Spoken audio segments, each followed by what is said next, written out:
You're listening to GotTechED the Podcast with your hosts, Eric Geis and Nick Johnson.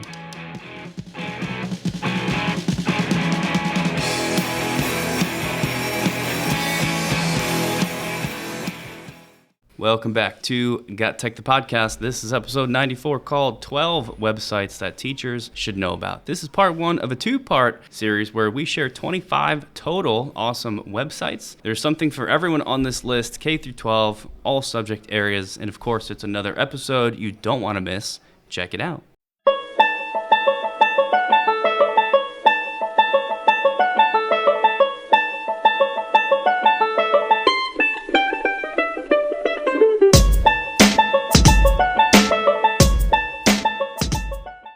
Hey Nick, we're here with episode 94, and I guess we'll try to record 95, which will come in after 94. But we just started back at school, and things are kind of crazy, I'm not going to lie. Getting a lot of tech things that we're trying to take care of. I think overall we did a really good job as a school district to get prepared for the year, but there's always some things that come in, some unique cases. But beyond that, I mean, how's everything going?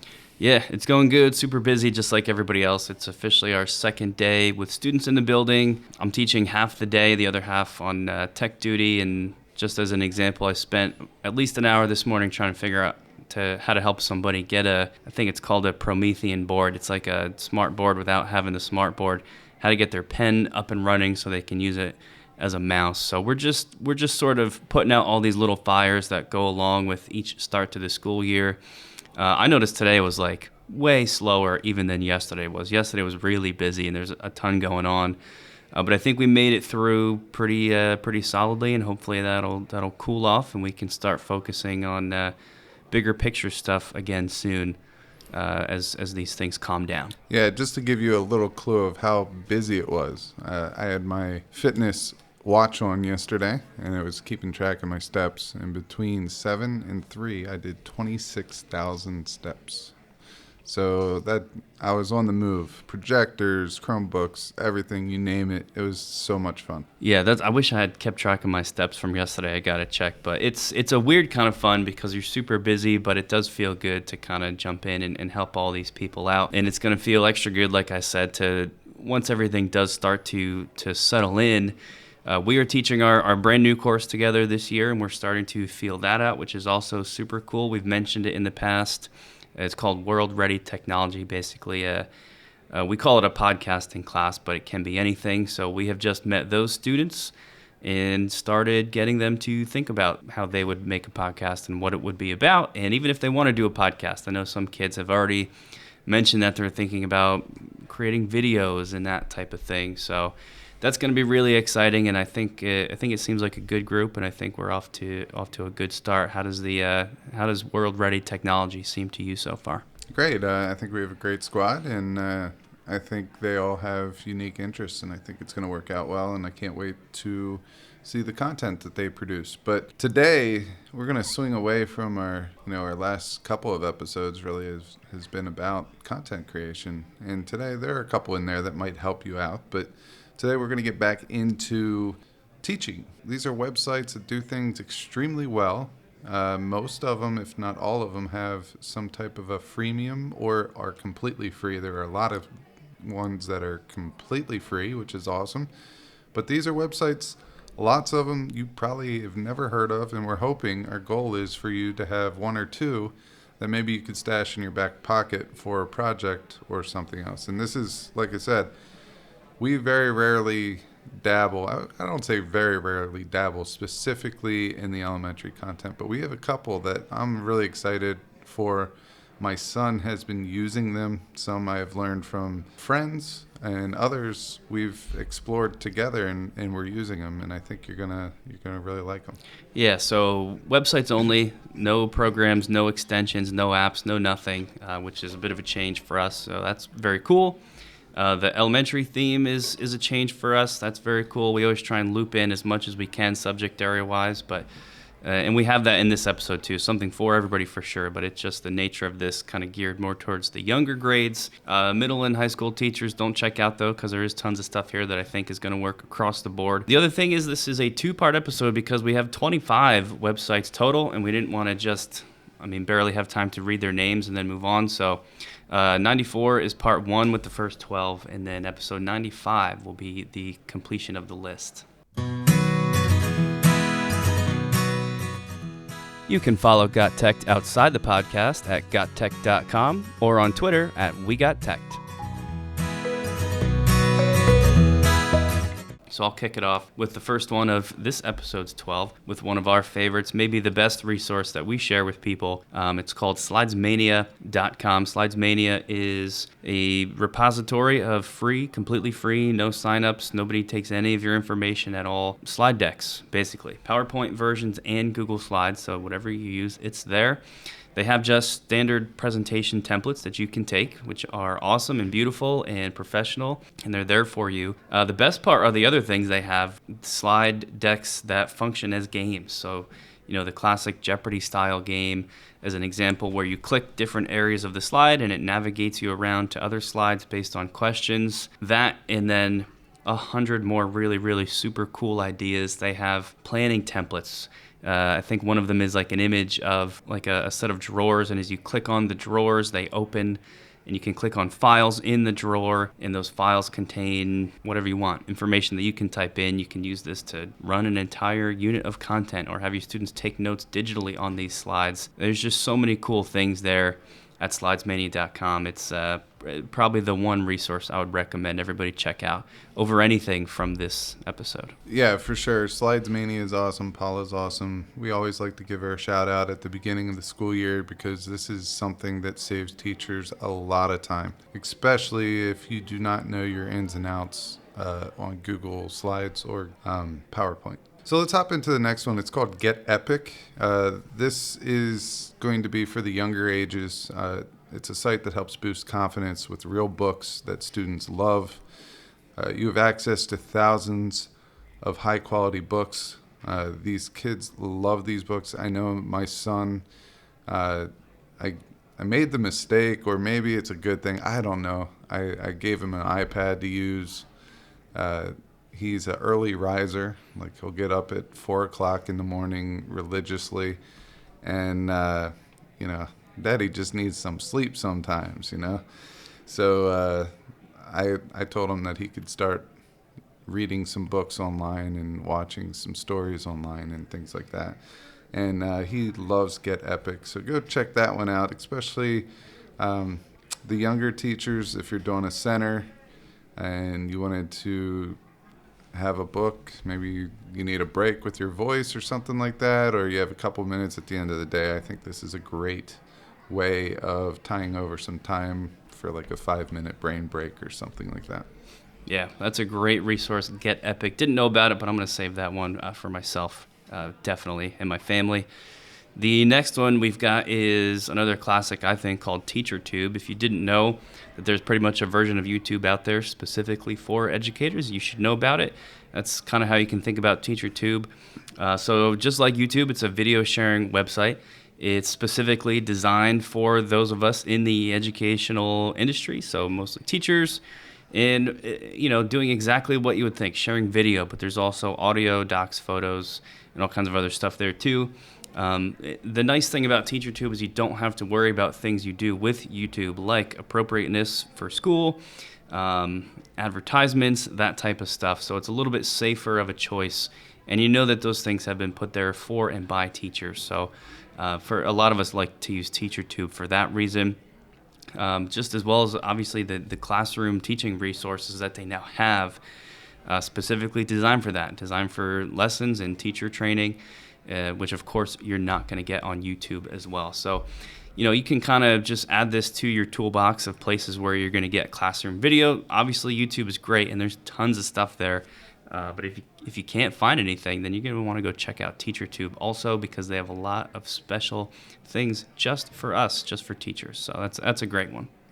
The next one's kind of a goofy site, I'm not going to lie, but I really liked it. It's called bouncyballs.org.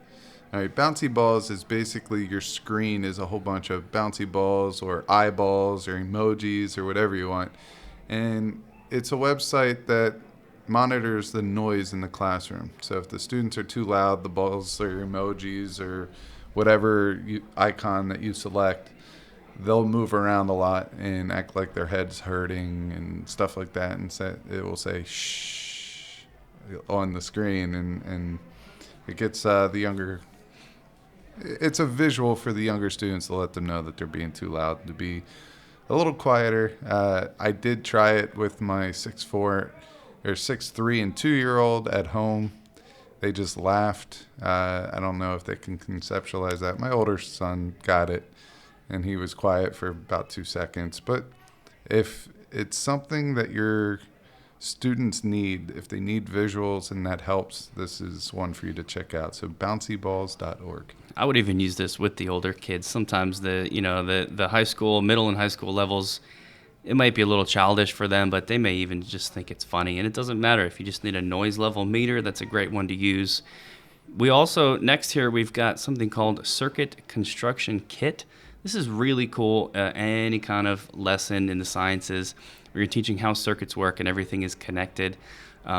This is a great thing to do in real life too, but leading up to that real life experience, you can throw this out there. You can pull in the simulation a bunch of different segments of a circuit, like wires, pieces of wire that you can connect any way you want. Batteries, light bulbs, resistors, switches, all completely customizable, just really drag and drop in any order that you want. And what an awesome, easy way to teach kids how a circuit works and how it's put together, and things, concepts like that it has to be a complete circuit to function. So they can really just play around with it. There is also a game portion of this too, which is always super fun. So I could see this as part of a much larger series of things where they figure out a little bit about how circuits work. You refine some of that knowledge as a whole class. They come back and play the game, and then maybe you conclude by having your students build some sort of actual circuit from some real life kit. I think this could be super powerful, and this one is really, really cool. One thing I like about this one is that you could actually, if you wire something wrong, you could actually start fires in the simulation. So I don't know. I'm pretty sure red wire, black wire, I'm starting a fire, All right, so the next one is Scratchgarden. This is an elementary website. It's basically brain breaks. So there are little activities that students can do if there's like 5 minutes in between. Say it's the way that you're going to run your transitions between math and science class, or math and geography, or whatever it may be. My son, the one that he really likes a lot is the Syllables one. So basically, it will take apple, for example, and you have to repeat apple with the program. So it shows him that there's 2 syllables in the word apple, but it's kind of goofy, and he laughs and he chuckles a little bit. So it's definitely one that I don't mind him playing on the iPad when I do allow him to have it. Now, don't think I'm giving my son, like, my child care for my son is an iPad. It's not true. He gets 30 minutes a day.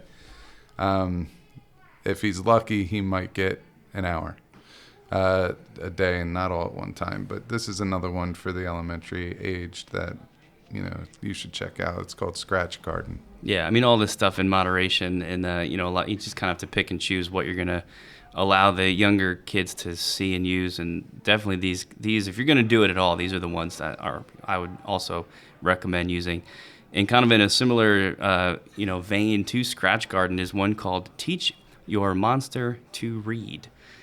So a great name for a site, first and foremost. This is it's a reading site. It's a phonics and reading site. One of the coolest parts about it is that you get to create a little avatar for yourself, all within this like monster-based kind of theme. And then once you've got that, it's just games. So you can play learning games that help your kids to read, which is great. And this is a really fun way to do it. So on this, you'll find a little bit more than just that too. So they have everything from as simple as letters and sounds. So you can start very, very simple for much younger children, and then sort of build up to full sentences and then actual reading. And it's all, just like we always like on the show here, designed for teachers by teachers, so it's good and actually usable. It's going to mix really well with whatever reading program your school uses too. They specifically mention Phonics, but they say it works with any kind of reading program. And if you're logging in on the website, like this whole episode is about, it is also 100% free. And that's maybe the best thing about it. So teachyourmonstertoread.com is really, really cool. This is something else I could see as a parent just using with your kids at home to kind of help them out with some of those early reading skills. I like this one a lot. Yeah, this is one that we often use. Bo is in AM kindergarten, so he goes to school for about 2 hours, 2.5 hours. And in the afternoon, sometimes we need something to kind of, he's used to pre-K, which kept him there until like 2:30, something like that. So we need to supplement his education with something else. And he loves games. He loves to read. So this one makes a lot of sense. The next one I think is really meant for me. It really would probably help me become more proficient in something that I am just not very good at. And this is called Art Hub for Kids. I think it should be Art Hub for Guys.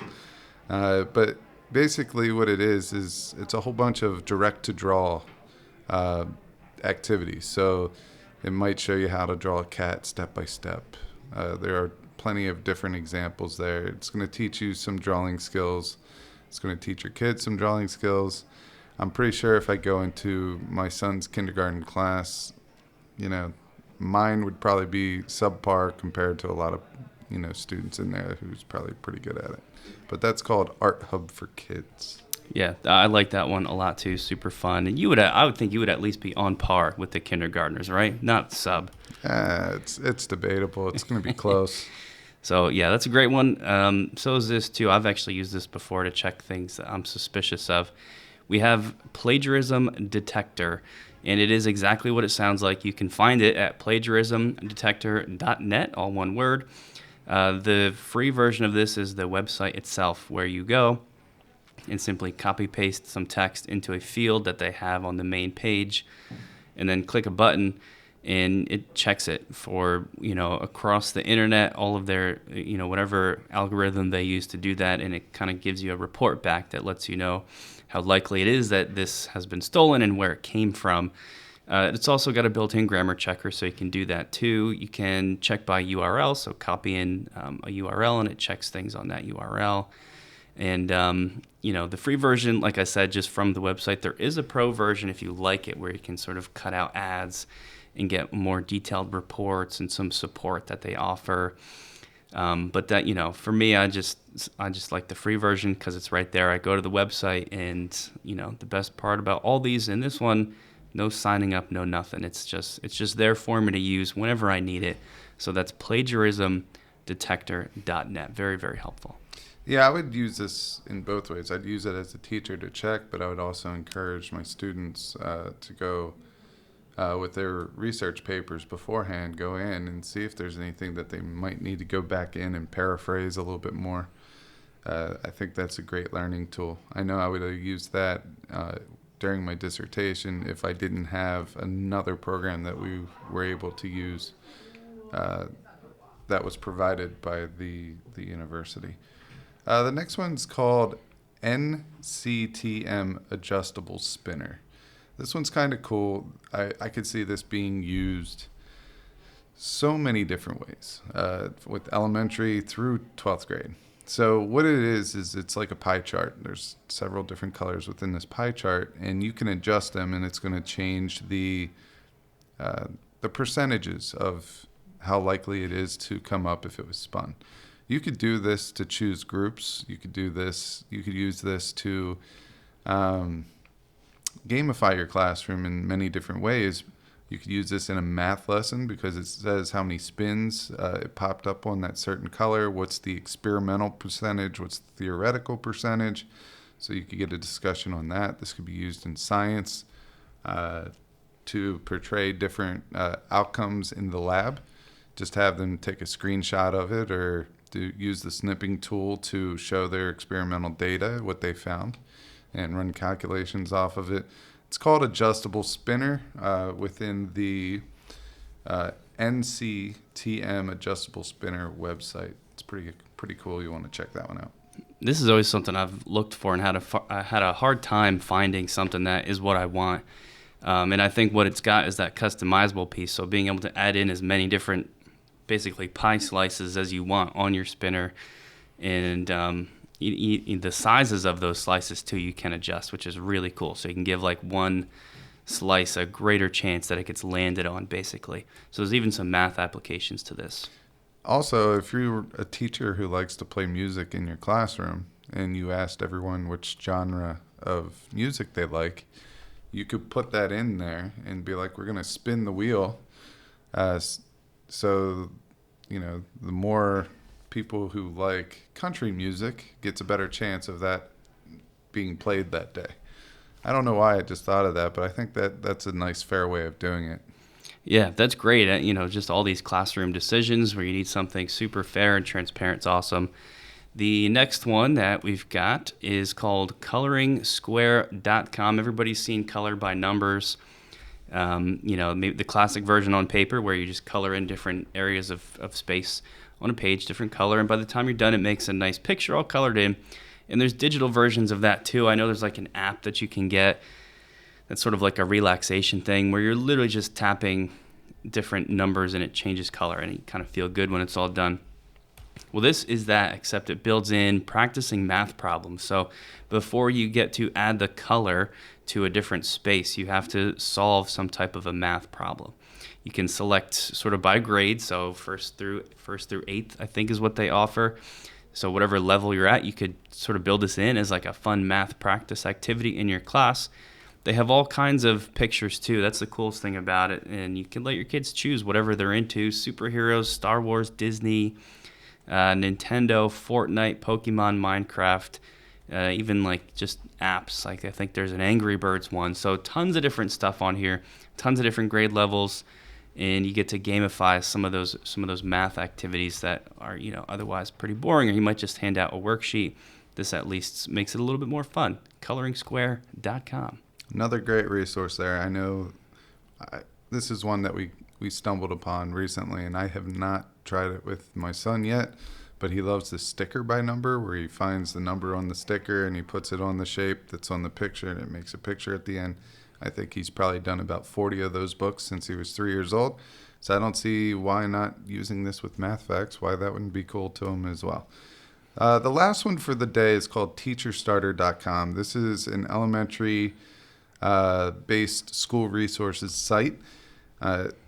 What this site is all about is trying to help you find those light bulb moments in your classroom. So when students get those aha moments or gets very excited about a resource that you might use in there, you could brighten up your classroom with thousands of teacher-made elementary school resources that engage your students and help them build bridges between content, connect those dots. So check out teacherstarter.com. Yeah, that looks like a really cool one. It's the one I know the least about on this list, but it definitely has my attention. And I like how they build in the idea of those light bulb moments because that's really what you're shooting for, and it kind of highlights that. And I believe that's also it for part one. Remember that episode 95 is going to be part 2 of the same list, the last 13 of the websites that we think teachers should know about. So stay tuned in a couple weeks for that release.